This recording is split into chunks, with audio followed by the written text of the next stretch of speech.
G'day, Dale Vine here. Well, winter is here and the rains are a-coming. So it's the perfect time to get onto any of those roof and gutter leaks that you might have before they become a problem. And that's exactly what I'll be doing today using the Monarch Mini Roof and Gutter Silicone Sealant. I've got this little crack in the gutter behind me, so let's go seal it up.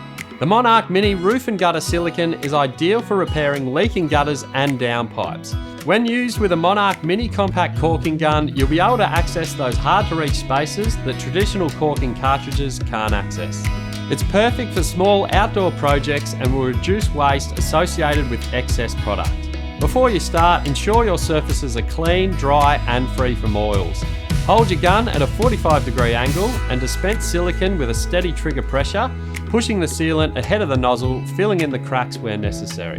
You have the option of using black as well, but I'm going with clear sealant. Once you've finished, be sure to grab a rag and wipe off any excess product there might be. You get about 5 minutes to work with the product, but it will take about 24 hours to fully cure.